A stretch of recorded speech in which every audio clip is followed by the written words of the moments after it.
What is the deal? Black History Month Artist Showcase continues on right here on Back to the Classics, the Cinema and Movie Podcast that takes you back to the iconic films of 20 years ago on Apple Podcasts and iHeartRadio and Spotify and Pandora and Amazon as well. Don't forget to get the Beat Network app. We are here. I am your boy, Jan Alonzo. With me, of course, is Ancient F, David Ancient F. How you doing, sir? I'm good. We had a discussion before we recorded. It's How much of a failure of a black ally I am. Don't be the white Judas now. So it's. I guess it would be the white Judas. There's a black Messiah. There's a white Judas. Here's what happened. I told Jay that I would watch Judas and the Black Messiah, which I have high intentions of doing so.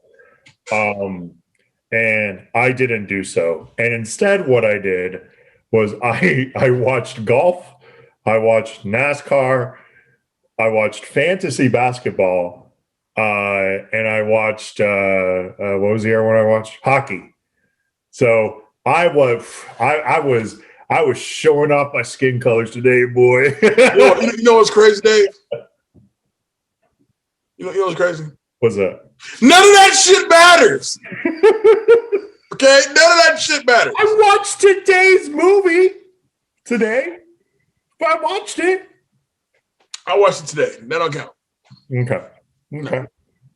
Well, do I dare ask how was your week? It was cool. Like this past week, or really the past 2 weeks. Now, to be fair, I had every intention of hopping on Get On Up with Dwayne Walker. Shout out to him. Thanks for hopping on. Shout out to Dwayne. Great episode. But Duvall had basically said that he had every intention of kind of being on the show. Well, not every intention, but he wanted to be on the episode because that's his favorite Chadwick performance. And to be fair, I hadn't seen Get On Up, mainly because I don't really care for biopics most times because I always feel like something is always missing. But I did actually watch it that day, and I had notes, and I was prepared to like talk about it and whatnot when Duvall kind of stepped in. So you'll be seeing me on 2 shows this week as I'll be covering Cinema Rehab. And the show we're doing for Cinema Rehab, I'm going to tell you off camera, but like, I don't want to say it was underwhelming because I did let them choose the schedule, but like afterwards I was like, oh, all right. Yeah, no, yeah, whatever. I'm totally okay to talk remake versus classic with you guys on this particular movie. Like, I didn't really want to. I'm curious to it. No, I'm really curious to it. Oh, it's kind of a slap in the face a little bit, considering that they covered literally Halloween and the movie that they're covering this week, which is again movies I love. So I will say this: they are both excellent movies. Very well acted, very well casted. Just not my kind of genre. So go check that out next week when that drops. How was your week, sir? It was whatever. Got through the week. It was the weekend that was interesting to me because we experienced some stuff on the weekend here in Vegas. We experienced like hurricane-like winds out here. We had a straight 10-minute hurricane in Vegas. It was nuts. It was damaged my pool. Did it? Oh yeah. Shit. Oh yeah. Got a huge ass dent in it right now. What? Yo, yeah. The drive-in, one of the screens from the drive-in ripped out the middle of the street. Yeah, and that sucks. That really does suck for them because that was one of the few things of entertainment that we've had out here that's been open. Because we're still very much under COVID protocol. Things are slowly opening up, but at this point, just open everything up. Like no, to give this more context, give this more context. My experience with it was me and Anika went to the gym. However, we took her car out of my car at home. Cool. We halfway there, she goes, "Oh damn, I forgot. I got an extra session I got to do. Just take the car and come and get me." I said, "Okay, cool, no problem." So I come back to my apartment. I get dressed. I even make breakfast. Beautiful day. I mean, sunny. It's warm outside. Few clouds. Light breeze. Oh, it feels great outside. Cool. So I'm driving back to the gym, and I sit there, I got the windows down, let the music play, kind of just vibing out. And it was like somebody like if there was a weather machine that we know for a fact exists, somebody would just fuck with it just to fuck with it and realize like, oh shit, I'm sorry, because Dave, I sat there. It's almost like a cartoon just drew in clouds and high winds, and then rain, and then a shower rain, and then Twister Part 2 just starts happening. It was so fast and ridiculous. So my story was I was going over to my boy's house, and he doesn't live that far away from me, but I knew that the weather was supposed to get a little weird that day. And I asked my mom, I was like, "Hey, how's the weather?" She's like, "Oh, it's beautiful outside. You don't have to worry about anything." Now, my mother does not sound like that, but that's just my impression. I was like, is that her? That's not my mom. Who's that? I think it's beautiful. You only need like a light jacket. She's talking like this is like end of April weather, right? And so I'm like, all right. So I go out there in a t-shirt because I had left my jacket in my car. And I go over to my boy's house, and it's cool. We're talking about whatever, we're bullshitting. And we were gonna order some food, bring it back to the crib, and we were gonna watch a couple of movies, which we did. But it was like 30 minutes after I got there, that same weather just started to kind of collide itself in. It's like the rain came in, and it was pouring hard. And it was all over the place. And immediately, like, I get a text message from Gwen, my sister, and she's like, "Hey, you okay?" And I'm like, "Yeah. Can you tell Mom, thanks so much for reminding me to not wear my hoodie today, now that I got this light jacket that I'm going to be out here." Really to say that was a little funny later that I had no jacket whatsoever. I was like, all right. And you heard every sound effect from whoosh to moo, like cows are flying through this bitch, all kind of. It was going down. It was going down. But that was the weekend. But also, as many of you know, Judas, like Dave, did not see, but I've now seen. Judas and the Black Messiah is now out. I feel like that's a Judas moment from you. Way to backstab me and what this show represents. Jay. You didn't watch it. Why are you calling me out on it? Not my fault. You didn't watch it. Why call me out on it? The amount of sacrifices I do for this show. Well, anyway, look. I had a screener to watch the movie. I watched the movie. Los also watched it as well. Shout out to Los. Dave couldn't make it. Whatever. But did a review for the movie. It's now out right now. I hope you guys enjoy it. I've seen the movie now throughout the weekend 3 times. You really had nothing else to watch? It's not so much I had nothing else to watch. It was more like of Real Housewives, like of Atlanta, dropped this weekend. Wait, who the fuck watches that? I don't watch that. So I watched it with Los, and Serena was there. I watched it again with Anika, and then I watched it by myself. It's that good of a movie. I'm sure it is, and I totally plan on watching it this week, so you can get my opinion on this movie. If it isn't fucking badminton outside or motherfuckers is playing, hopscotch or some shit. To be fair, the Australian Open was on too, and I didn't watch.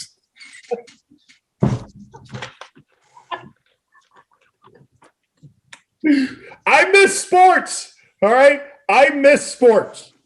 I miss being when you watch anything and enjoy sports, and stop judging me. All right, what are we talking about today? Well, to continue, this fucking guy over here. To continue our chat with Bozeman, Black History Month Artist Showcase, we're kicking it off with, we're continuing on with the portrayal of Thurgood Marshall in Marshall. Original release date, October 13th of 2017. Shares opening weekend with Happy Death Day, Breathe, Goodbye Christopher Robin, Professor Marston and the Wonder Women, and Blood Money. Happy Death Day is an amazing movie. I really, really, really like Happy Death Day. Say something. Happy Death Day and Happy Death Day 2 are great movies, actually. They are. They're so much fun. Happy Death Day 2. Here's why I like so much about Happy Death Day 2, because they realized they couldn't copy the same formula from the first one. They're like, but we have to tie it in somehow. So they turned it into sci-fi. And I'm like, you know what? Good for you. Like, I had no idea about 40 minutes into the movie, like, what was going to happen. I'm like, you know what? I'm really feeling this right now. And also, for the record, and we'll continue on in a second. I watched Freaky. And the same director of Freaky is the guy who did the Happy Death Days. Really? And he's saying, I'm now thinking about doing a crossover between Freaky and Happy Death Day, which I'm all in on. Freaky's dope. How was Freaky? Freaky was great. Really? Freaky was so much fun. It's so much fun. It's like a slasher flick made in the 90s, but wasn't supposed to come out until present day. Vince Vaughn is everything in this movie. He's fantastic. It's so damn funny. It's stupid. It's so dumb. It's Freaky Friday, a horror version of Freaky Friday, but you can't call it Freaky Friday because, well, it ain't Disney. Right. But this is, dude, Freaky's great. Production budget is $12 million with a box office total of $10.1 million, 81% on Rotten Tomatoes. I think that's pretty fair. I would say that's fair. I think I can't really go higher than that. I won't go higher than that. And I definitely won't go lower than that because I think Jay and I kind of talked about this. Obviously, a lot of this is biopics, and I'm actually the kind of person that when it comes to biopics or biopics, I'm not the biggest fan of them, mainly because there's always something missing from the biopic. There's always something like you could literally show me a day by day of somebody, and I would still feel like there's something missing there, right? Mm-hmm. And when I made this schedule, and keep in mind, I'm not sure if I would look back and probably switch out this movie. I did enjoy it. It's definitely, but it's definitely like the portrayals of everybody. Everybody is well casted, and everybody does really well in this movie. I still don't believe that these are actually the people that they say that they are. You know what I mean? Like, I feel like they're just playing like the character that you would think that this person is basically is. And here's why I say that. Chadwick Boseman takes on this role, and he's really, really cool in this movie. Like, everything he does in this is just super dope. He knows exactly the right kind of things to say. He knows the exact kind of questions to look for. He knows this. And don't get me wrong, Thurgood Marshall, there's a reason why. You're right, Justice Smollett. There's a reason why he was the first African American. I don't even know why they say African American. He was the first black Supreme Court justice. Because he was fantastic. I mean, this is the same guy that literally did Brown versus Board of Education. He was on the review board for Plessy versus Ferguson. Any major role for Civil Rights Act mattered. Ironically, as the person himself, I feel like Chadwick is nothing like the actual Thurgood Marshall. Like, Thurgood was very well researched, which Chadwick definitely had, but he was kind of like the backslapping, big belly laugh kind of guy.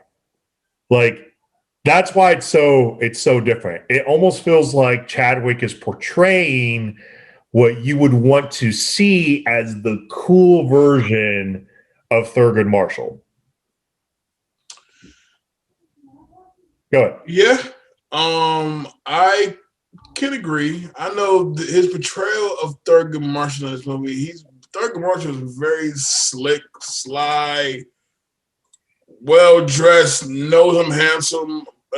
I'm just a fly dude, kind of a persona, which I thought was interesting to portray him as such. Like, he's a dude that he knows what he's doing, he knows what he's talking about, and I look really good, and I'm defiant, and I'm this and that, and I'm like, but then you get to certain scenes, and we'll talk about it, like certain scenes when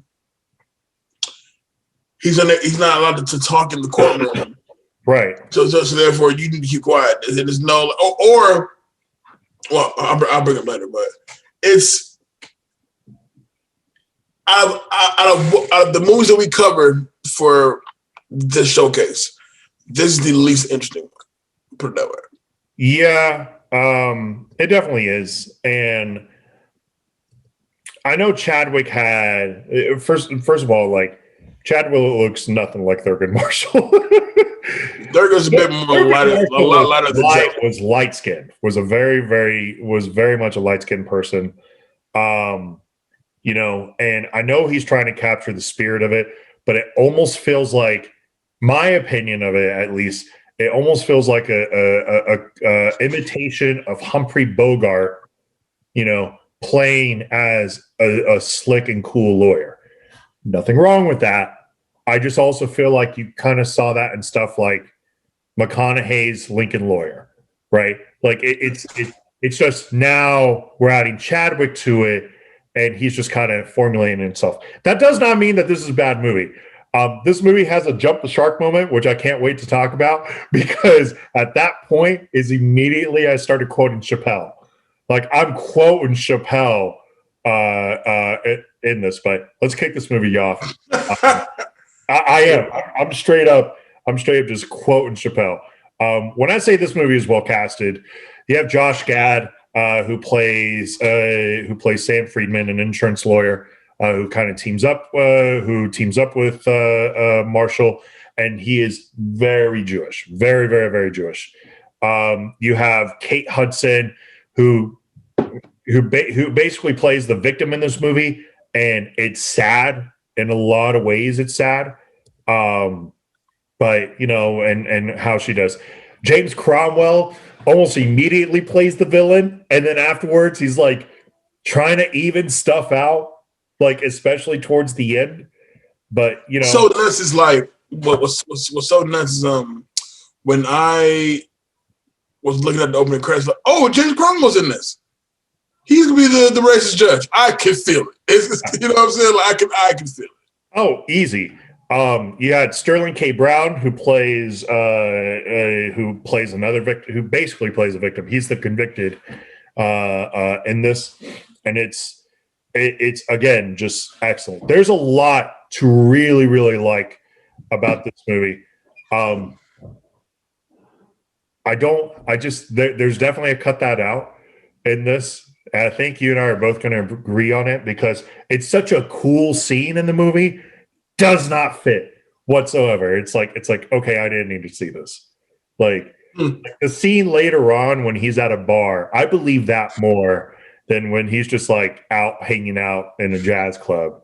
Like, it's weird. Anyways, this movie kicks off pretty easily. We know that it's April 1941, right at the beginning of World War II. And I don't think people realize, but it's not like Thurgood Marshall was like, oh, he was a dude from the 40s, 50s, and 60s. No, he died in 1993. He served on the Supreme Court from 67 until 1991. So he served 4 years of my lifetime. You know, it's not like maybe that ages me a little bit, but he was definitely a prominent presence in there. Although my personal opinion on that is different from what he is. It's like it's almost like he didn't want to be a Supreme Court justice, but he did it because he was asked. But by the end of it, you could tell he was really done with it. Anyways, it's 1941. Thurgood Marshall is a lawyer for the NAACP. What does the NAACP stand for? The National Association of the Advancement of Colored People. And I feel like nobody remembers that, like, at all. Do you? Like, I feel like people say, "Oh, that's the color guy." Listen, look, okay. I was like, they better not fucking ask me what the NAACP stands for. I'm like, I don't know. but I know what it represents. And now I get to call you out on that. Like, Jay, what does the NAACP stand for? None of your fucking business about black color people. There it is. I knew what it stood for. We know what it stands for, but I feel like the acronym, it always kind of falls on the wayside. Like, everybody looks at it as like a super political group.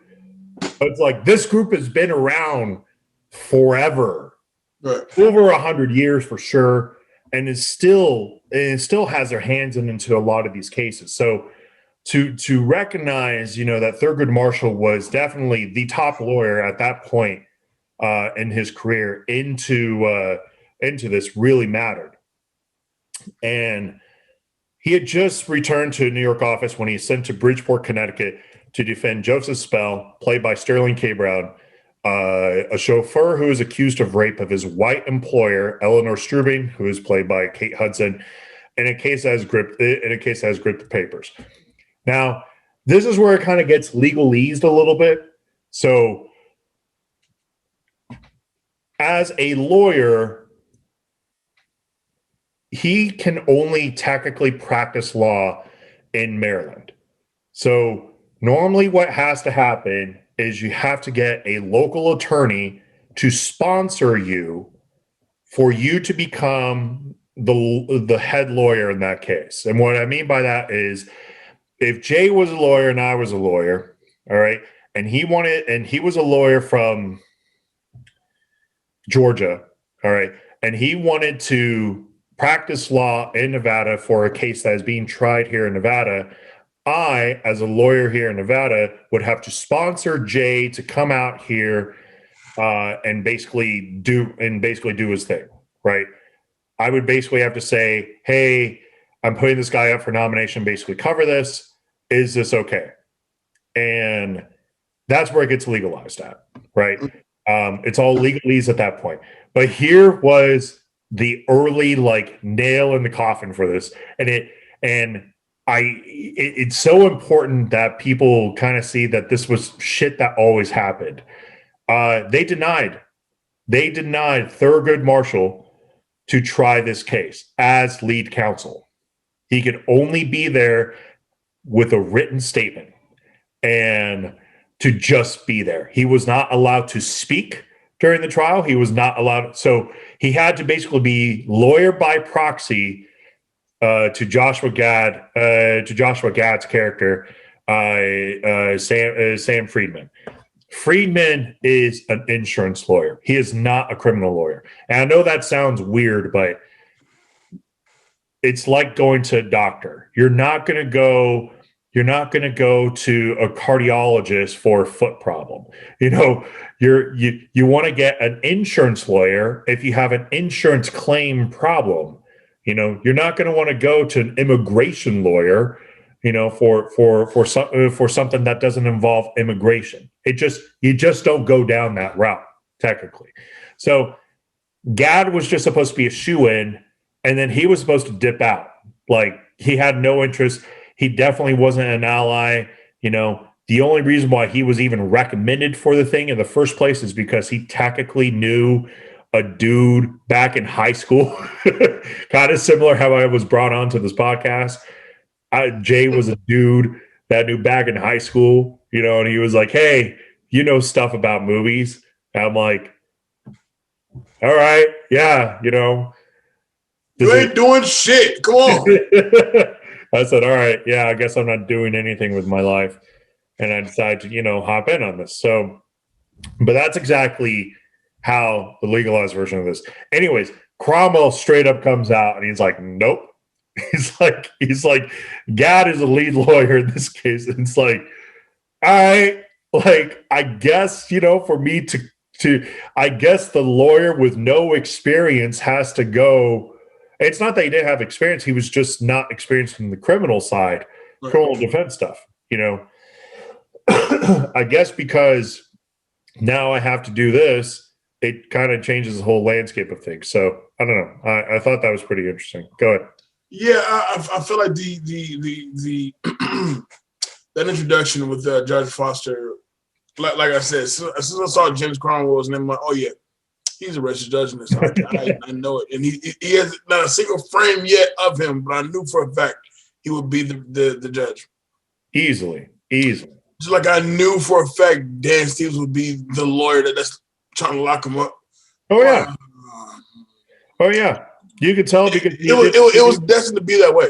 You could tell because he did a shitty portrayal of Beast in Beauty and the Beast. Yeah, no, I'm calling you out, Disney. That was a shitty live action portrayal. Thank you. Anyway, so because of this, it gets a little weird.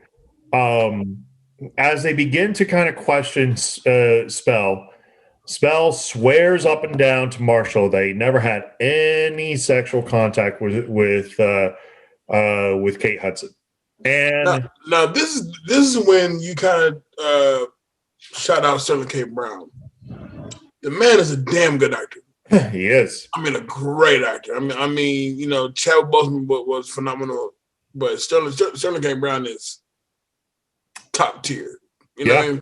So this scene when he's, you know, he's telling you like, listen, I'm on, like nobody told you to pay us any money, but you know, we found you raped that girl. You know, we're out. You know what I'm saying? So did you rape her? And it seemed like he well to create that scene of he's nervous as hell, and what we find out later on in the movie is like, I get that. I totally get the reasoning behind what's going on here. Sure. You know what I'm saying? Because to be seen like that, and I feel like he conveyed that the level of paranoia, the level of fear, all that shit, and really in a weird way, satisfaction when you find out what actually took place. Right.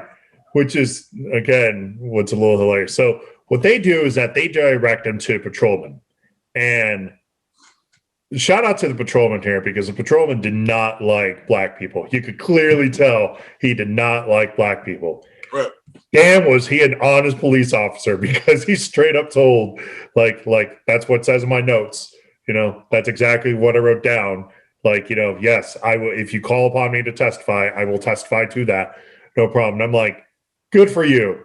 I get that you're probably racist, but good for you for having character to your job. The rest of you cops out there, 2021. Look, I'm racist. I'll do my job, but I am racist. I've called out Disney at this point. I've called out police officers at this point. This is great. This is going to be a great show. Marshall. Yeah. So this is where kind of the inconsistencies come in because Marshall and Freeman investigate into the story, and they say that Spell was tied up in the back seat of the car after raping her and drove to a bridge to throw her over, right? And then proceeded to throw rocks at her in this process, which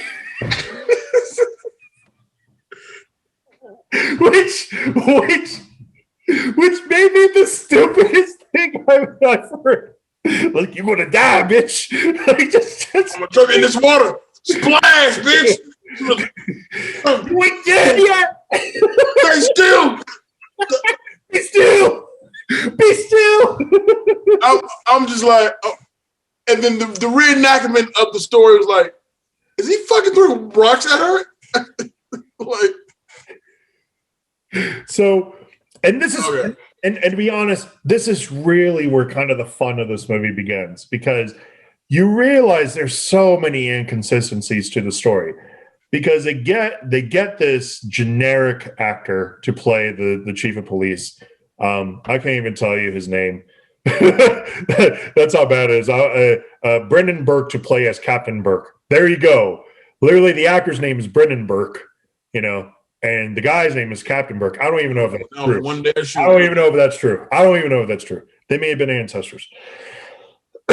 So he comes in and he kind of says this line, and you can clearly tell there's something wrong with the picture, because he's like, yeah, he threw her off on this side, you know, I mean, she fell into this water and was able to break free of her bonds. And he threw rocks at her, you know, and like Gad, under mentorship and direction of Chadwick, is just kind of like, so he threw her on this side, and like the water is clear, it's like quiet, nothing else. He goes, but he had the option to throw her on the other side of the bridge, and it's like this tormented, rocks everywhere, like looking like you would break your back if you decided to jump into the water there, right? It's just like, and then he said he threw rocks, and he goes, were there rocks on the bridge? We found some rocks in the area. And they go, and they had actually gone and grabbed some rocks from around where the bridge is at. And these things are like pebbles. They're like that. Yeah, like little pebbles. They would look like they would fit into your tires. That's how big these things were. So it's not like rocks, like you dead bitch. Just kind of you could be incredibly accurate with pebbles, but now you're worried about how high is the bridge from the water.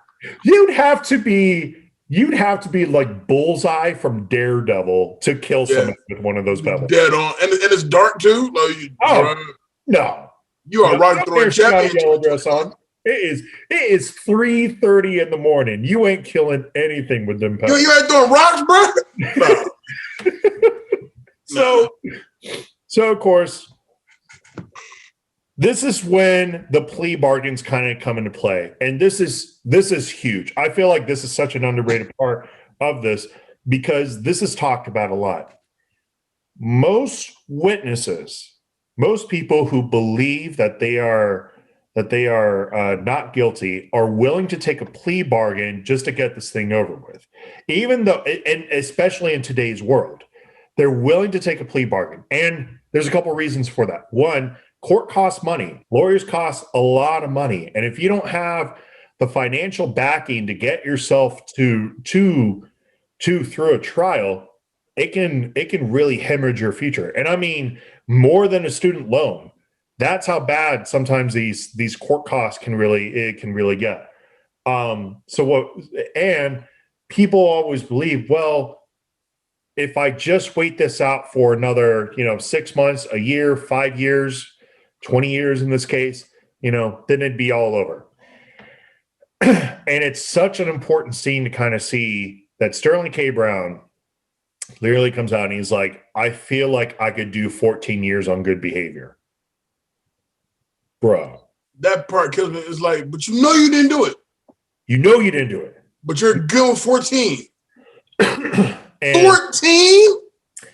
And this is one of my favorite scenes from Chadwick, because he literally says straight up, like, I'm going to ask you again, did you do this? He goes, because this is just going to be above you for the rest of your life. This is just going to be a thing hovering over you for 14 years in prison just so you can avoid being hanged.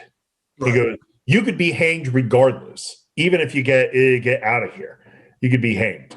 And they asked, why would you be willing to? At that point, he was just like, it's just something I'm willing to go through. But Chadwick was like, trust in us to get you the right thing. And to be honest, this was an all-white jury. Like, it's an all-white jury. It already doesn't look so great, you know. He's been proven a liar already from previous stuff.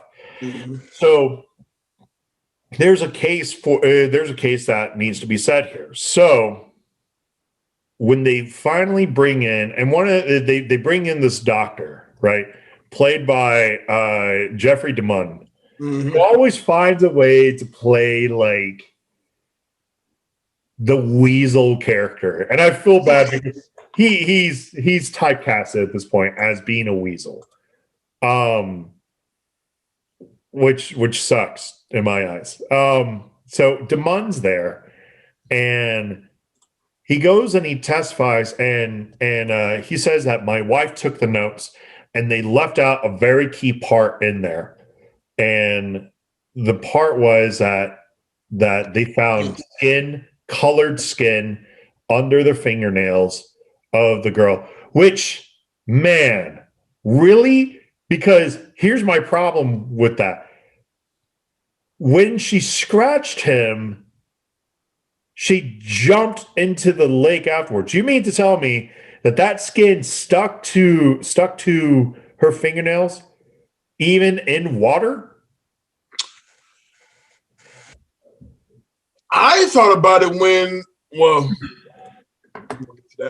I thought about it when things were happening, and then it stayed there the whole time, and then she dug more when she tried to jump into the water. But we'll get to that.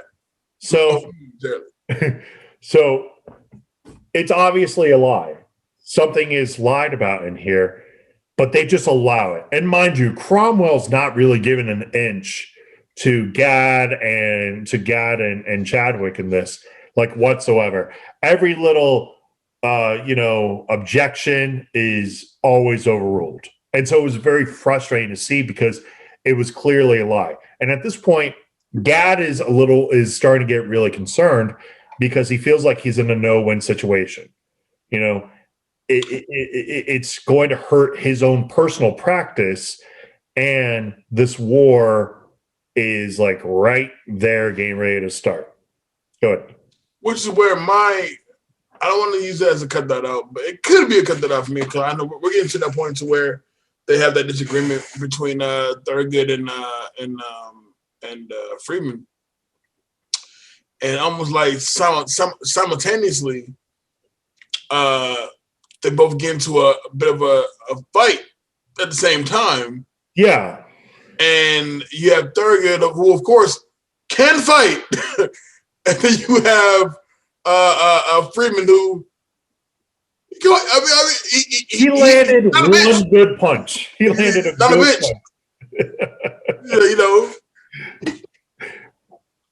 He didn't bitch out. I'll say that he didn't bitch out.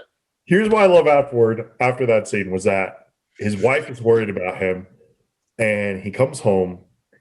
And the wife confesses that her sister in Krakow, Poland, was just taken by the Nazis, and the kids too. And it's heartbreaking. Like, to be honest, it is kind of a cut that out because it doesn't fit with the rest of the tone of the movie. But okay. Maybe you want to see that, Gad had more to lose in some forms. He had other stuff to really think about besides his case. Fine. Don't really agree with the direction of that, but fine. What cracked me up. Not brought up anymore. Okay. So that's that. Right. What cracked me up afterwards was that they hear a knock at the door, and Gad goes and he grabs something. This is a great moment. Knife, And she immediately like grabs that steak knife, swaps it out of his hand, and hands him like a butcher knife. No. Like, no, you just got your ass kicked. I'll hold this. You hold that. Back to the trial. Once I kind of figured out, everybody's situation, decided to kind of continue on. For me, this is the part of the movie where, and we're going to bounce on this one a lot for sure. This is the part of the movie where it became the most interesting part of the movie to me.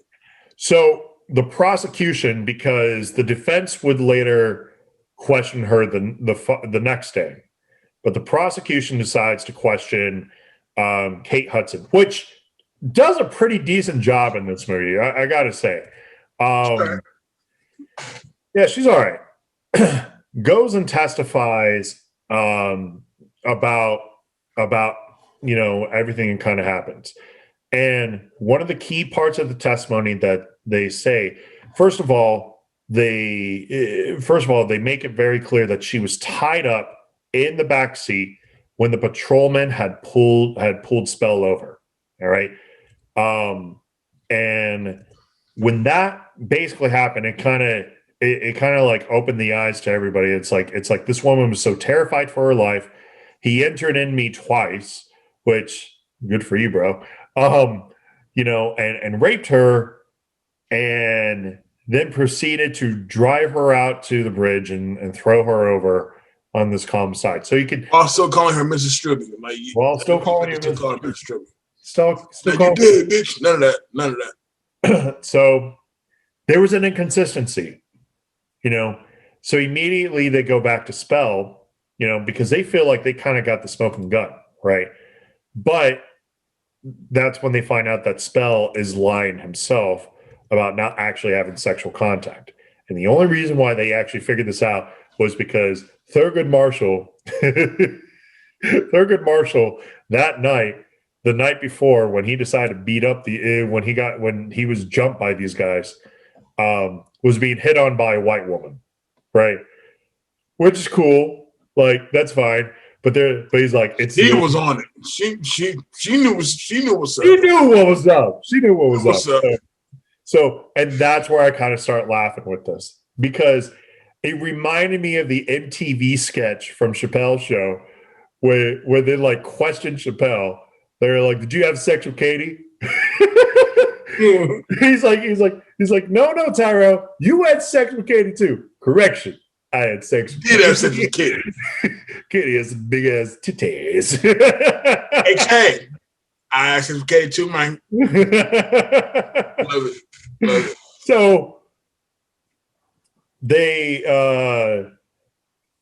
at trial they finally put Spell on to testify, and they speak on kind of the unknown variable of this case. Why would she agree to have sex when she's a married white woman? Well, of course, Sherman's husband committed a lot of acts of spousal abuse. Go ahead. Yeah, and the way that the whole scene is framed is great, because the first question is, has Mr. Stripping ever been nice to you? He ain't nice to nobody. No. And cussing him, he looks like a piece of shit from the jump. Oh, okay, so all right, cool. But it's the breaking down of the story. It's like, that makes total sense. Like you got the black driver. The wife is distraught because her husband's a piece of shit, which she knows. Sees the black dude there, who, by the way, kudos to him, because he goes in there on some nurse show. Listen, I need to borrow some money. Yeah, and pimps himself out for some bread, and she was willing to give it to him. And she was willing to give up the booty. But bro, actually, to be fair, I'm going to jump back real quick, because when the defense decides to testify to question her, they basically call her out for basically, like sleeping with Spell, and basically trying to paint her to be kind of a hoe.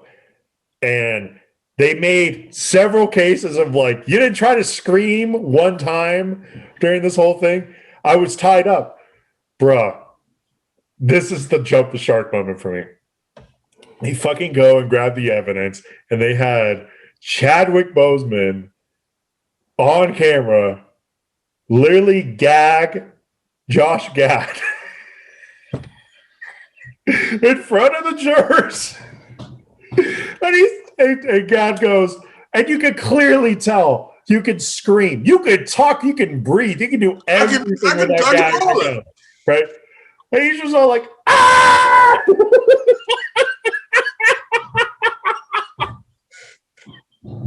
As silly as it is. Because I couldn't stop laughing because he kept screaming. It wasn't like like it was a drawn out 4 seconds. But it makes sense though, because if the jury is gonna look at you like you was a damn fool, that's the time to do it. Like, so you couldn't scream at all, right? Like, you couldn't scream at all. Right. It's one thing if you put if you put a ball in your mouth, then gagged you. That's different. But you just got gagged, right?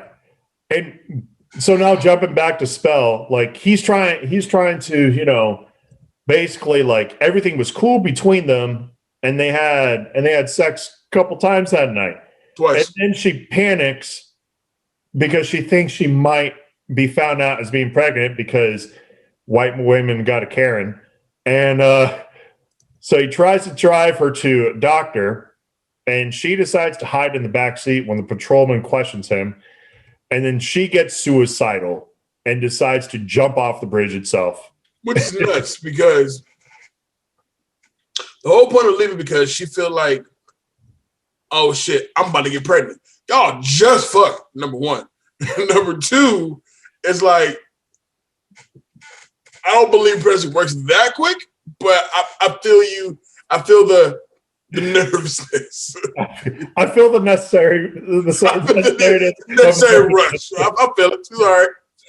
But I'm like, y'all just fucked. Like, I don't think you get your pregnant just that quick. But right. Like, and the cool thing was I half expected Sterling K. Brown to have a fucking cigarette in his mouth, like after they were done. I half expected it at that point because the whole kind of scene, the whole case is just kind of ridiculous, right? Get you pregnant? Pregnant already? Nah, bitch. Nah. Let's take that drive. You got at least wait 2 weeks to find out. You lied. Stop lying on me. Why are you asking all them questions? Spell tries to stop her. She winds up scratching him, jumps off the bridge. Of course, she survives because she used to be a swimmer. Flags down the motorist, makes up this bullshit story. And when the prosecution comes back and asks, why did Spell not tell the truth? He literally straight up just says, because if I told the story to anybody, if I told the truth to anybody, I'd probably get myself killed in Louisiana for having sex with a white woman. Yeah. And as deep as that moment is, and I felt like shit too, because like when they reenact the scene of him telling the story and she makes the jump, I couldn't help but giggle at the way Spell flees and see like gets in the car. I'm out. He didn't even go around till he didn't even check. He was I'm out. I'm out. No, I'm out. Listen, like the fact that he went toward the actual like jumping part, he just opposite the whip and gone. I'm like, all right, cool. So I respect that for sure. He's like, first of all, I only know how to drive. I don't know what the distance between the top of the bridge. That bitch jumped. Sorry. I have nothing to do with this. and dipped on out. I know. But as I'm laughing at that particular part, then he drops that knowledge on like, had I told the truth, I'd be killed. Right. Off the fact alone, me, a black man, has sex with a white woman, and it bothers people that much. Yeah. I'm like, that's fucked up. Because it is fucked up. It's fucked up because that was definitely the culture back then, but even now, like, and even nowadays, that happens to other cultures. You know, you have sex with somebody outside your race. Doesn't matter the color. You know, families sometimes have a real major problem with that. Right. We talk about that in like the Joy Luck Club, if I'm not mistaken. Right.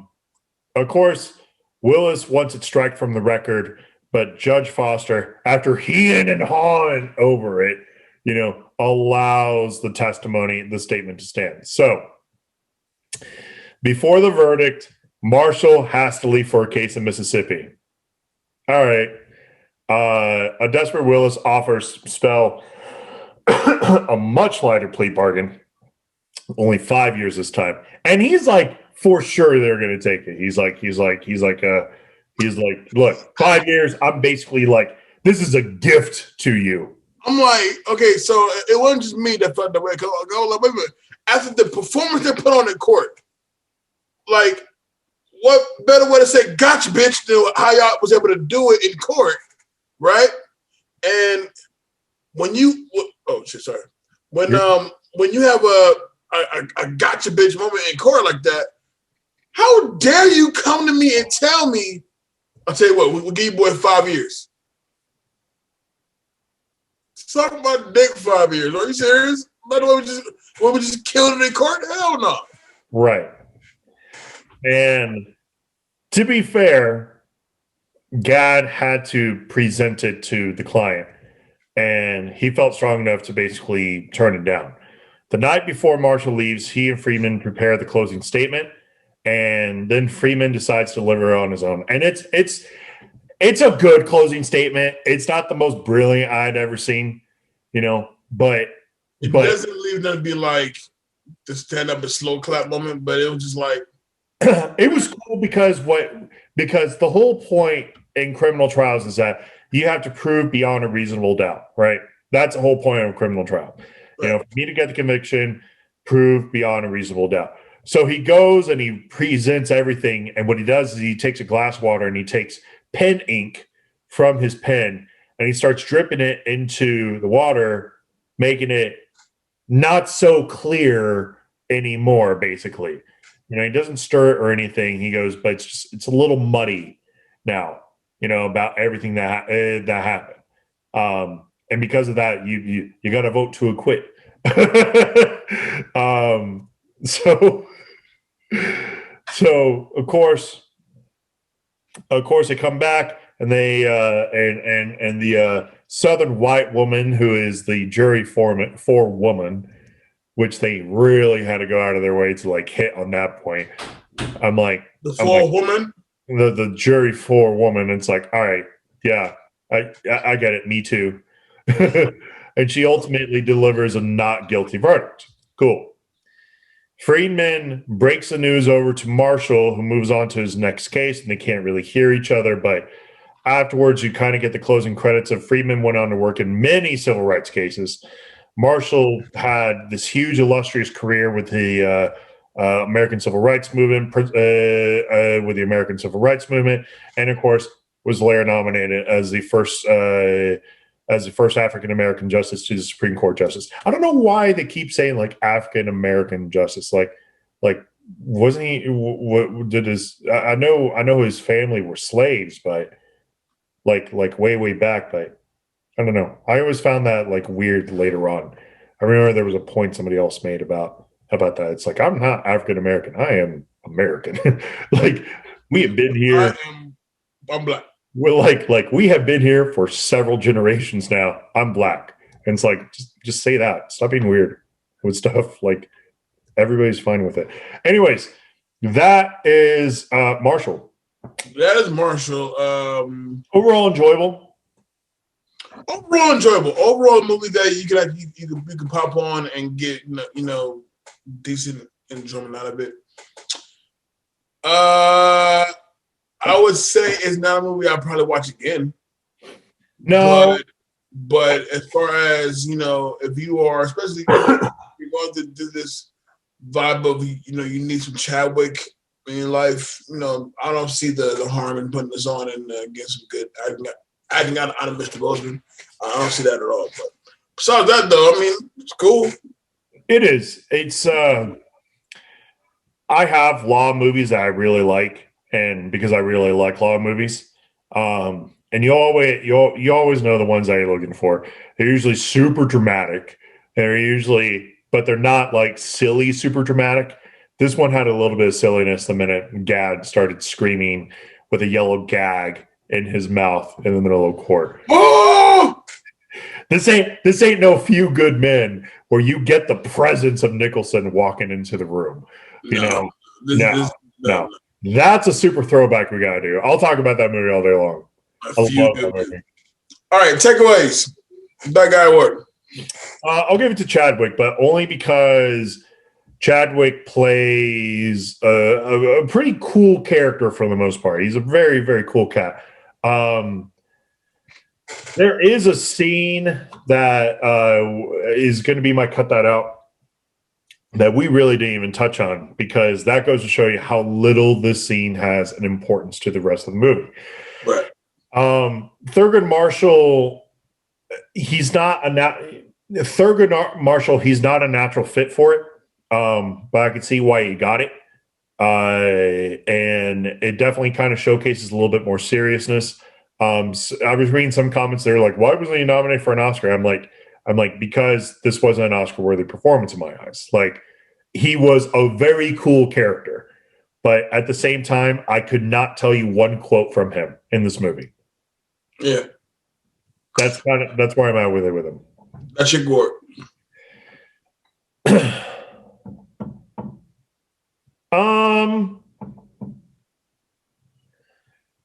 I'm going to give it to,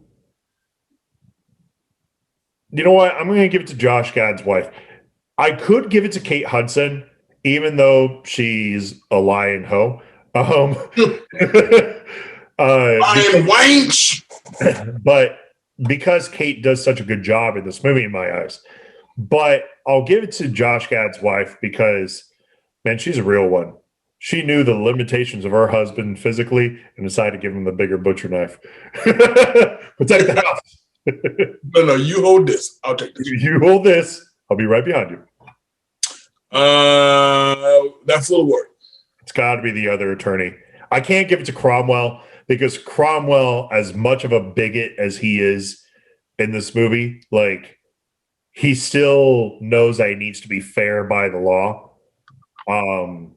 And yeah, so I'll give it to the other attorney because the other attorney was just like, no, I got this in the bag. Like, no problem whatsoever. And it's like, no, dude, your case is floundering before your eyes. And like 5 years, I'll give you 5 years. Like, bro, this is it. We're not gambling. This isn't poker. Like, this really is not poker. This is literally like you saying, this is literally 5 years is a long time in prison. Okay, you know what? 5 years. Final offer. What? How about not guilty? Let's move on. Yeah? Yeah, let's do that. Cut that up. There's a scene halfway through the movie. You get the introduction to Marshall's wife, which is another thing that we didn't really talk about was Buster Marshall, which that's an interesting name. And she's cool. Like she's definitely a cool character. But they go to a jazz club to kind of show how swanky and cool they are, and decide to have this conversation with Juicy Smollett's Langston Hughes. Juicy Smollett. Yeah, Langston Hughes and his boyfriend. Like, that's what cracks me up about this movie a little bit, because you could really tell in some ways it's like, oh, well, we have to showcase Langston Hughes, and hey, did you know he was gay? It's like, yeah, we knew he was gay. It's cool. Like, he's also a fantastic writer. And they're like, yeah, but he's so cool. Like, we're going to show that his boyfriend was on screen in the 40s. And it's like, I really doubt it was something similar to that at all. And then they decide to show Chili from TLC coming in playing as Zora Hurston, you know, writer of God, I forgot the name of it. God's eyes were watching over us, or something like that. Their eyes were watching God. Yeah, their eyes were watching God. Yeah. And she just kind of comes in and just kind of like messes around the scene. It didn't fit with the rest of the movie. It's like I already think Thurgood Marshall's a pretty cool cat. I don't really need the jazz club Casablanca scene here. Like he's already cool enough because he's traveling around the country doing NAACP cases. That's a pretty. It's perfect, you know. Right. Hey. Like, they're trying to make it seem like he's a hustler. He's not a hustler. He's a well-educated black man who is a hell of a lawyer and would later become Supreme Court justice. I don't need to see him in some woody whoop jazz club, you know, just because swanky place. Swanky guy. Hanging out with swanky Smollett and his gay boyfriend. No.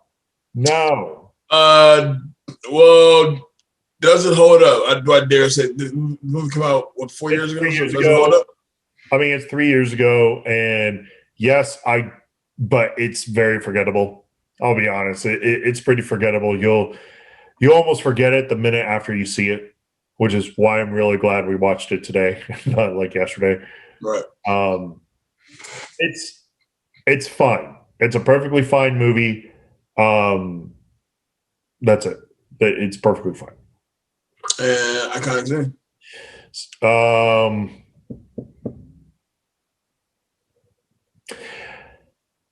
Sterling K. Brown's testimony on why he lied, because it was that sense of realism that this movie really needed, to kind of say, why did he lie? Why didn't I lie?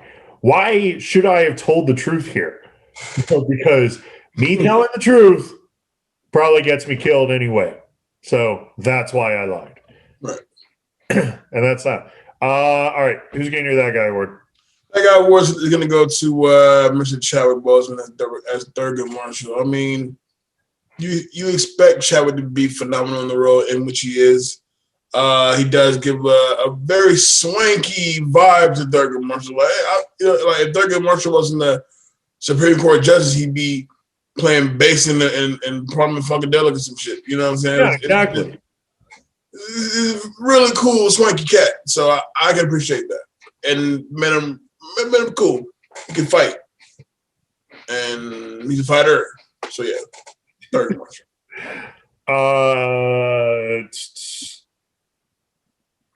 That's your award. I'm not giving it to Chaos. I'm not. But I will give it to Keisha Sharp is her name. She plays Vivian Buster Berry. Off of the name. I've never seen a woman named Buster. Never. Good old Buster Marshall. Hey, Buster, how you doing? They had to throw in like a miscarriage in this movie, and that was weird. Especially because, like, you know that Thurgood like got married a second time and was able to have kids with his other person. And it's like, oh, okay. Right. That full award. That full award is gonna go to Dan Stevens. Guy, I hate his face. I always hate his face. But Dan Stevens handing out 5 years like he's handed out like a $5 bill. All right, look, $5. 5 years. 5 years, man. Come on, rock with me now. No, come on. I'm giving you a gift here. This is from the heart. 5 years, baby. No, I hated it. That's perfect. Cut that out. Cut that out. I would say I get the point of it. I just could do without the synchronized battle scene between Chadwick Boseman fighting his fight and Josh Gad fighting his fight. I could do without it. Fair enough. Does it hold up 3 years later? Nah, I'm going to say your answer. It holds up because it was my first time watching. Will I watch it again? Probably not. So to say will it hold up in the next 10, 20, probably not. Because once you're done watching it, you're pretty much done talking about it. Right. Yeah. Iconic scene. I'm going to see yours as well. It's the Why I Lie monologue. Definitely. That's good. Quick hits. Let's wrap this thing up. I'll kick us off. Both Chadwick Boseman and Thurgood Marshall went to Howard University. University, which I think is a beautiful, beautiful thing about Chadwick Boseman to be able to portray Thurgood Marshall. And then the movie premiered at Howard before it even went to theater. So I thought that was dope. This was the fourth biographical figure played by Chadwick Boseman. He played James Brown, Get On Up, Jackie Robinson, 42, Thurgood Marshall, obviously, in this movie, and Floyd Little in The Express, 2008. And I will tell you right now, this is the last biopic we're doing of Chadwick Boseman because we're not doing The Express because he's barely in it. Like, no offense, but he's barely in it. Go ahead. From 2005 to 2008, director Reginald Hudlin wrote the Marvel comic book Black Panther. Chadwick Boseman played Black Panther in Captain America Civil War and set to play the character in several more Marvel Studio films. Obviously, that's not accurate now because you don't know with us. But yes, he also played Black Panther. Next week, Black Panther. And that's it. Honestly, that's it. There's really nothing else to cover. Everybody else is just like, oh, we collaborated in this movie. Yeah, we know. We've seen these other movies. like that's it. Let me guess. You know what? I'll do one more. How about this? Some of the items in the law office were Roycroft antiques. Roycroft was a reformist community of craft workers and artists which formed part of the arts and crafts movement in the U.S. Albert Hubbard founded the community in 1895 in the village of East Aurora, New York, near Buffalo. Participants were known as Roycrofters. The work and philosophy of the group, often referred to as the Roycroft movement, had a strong influence on the development of American architecture and design in the early 20th century. And that's all I got. And that's all we need. I mean, that's pretty good to sign off on. Everybody, that is Back to the Classics Artist Showcase. Chadwick Boseman covering today. Marshall. We'll see you next week for Black Panther with the squad. Looking forward to that one for sure. We're gonna have not one, not two, not three, not four, but 5 people on this episode. So it's going to be big. Everybody's going to enjoy it. And then I'm taking a month off. Anyways, go on. No, it's your turn. Where can I find IG, Twitter, Facebook. David Danger Enough. Co-host here at Back to the Classics. We have another show that's popping right now called Cinema Rehab. That is hosted by the wonderful Salim Sauce and Duval Brown. Make sure you check that out. It is definitely a variety show. Whatever we have this month, we're probably not doing next month. So make sure you check us out. There's going to be a lot of different stuff out there. We will have a review of episode 5 and 6 of WandaVision out this week. We will also have a review later on this week. We've been doing the WandaVision episodes every 2 episodes. And now that they've announced that every episode from here on out is an hour long each, we will be doing a review of each episode separately. I'm expecting some big changes to kind of happen to the MCU after this. A lot of introduction to a lot of different characters and a lot of different things. It's going to be super fucking dope. So make sure you check that out. We do have the bracket challenge going on right now. Make sure if you want to be part of the contest to earn $50 from me, a $50 gift card from Amazon gift card, to make sure you invite as many people to our group as possible, as we have grown exceptionally since the end of November. To give you an idea, We were around 710 people by the end of November.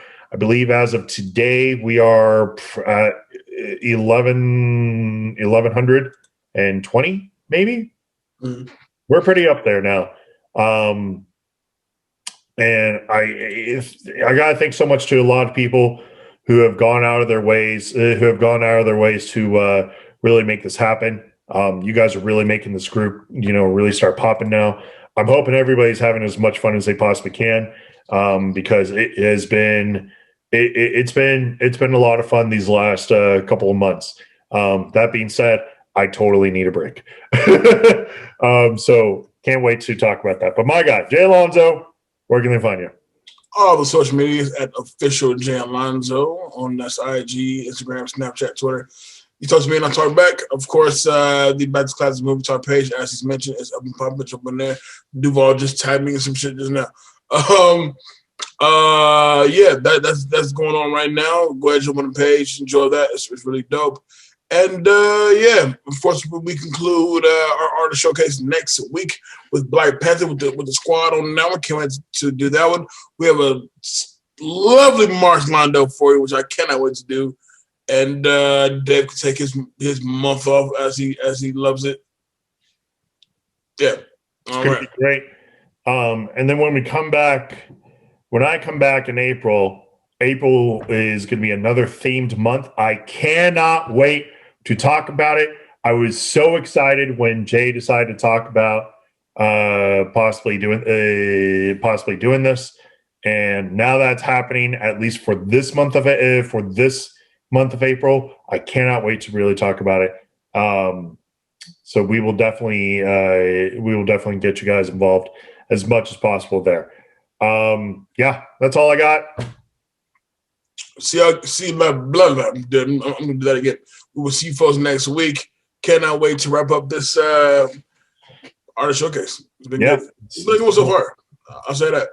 I'm Jay Alonso. With me, of course, is Danger Enough. We'll see you good folks next week. Peace out.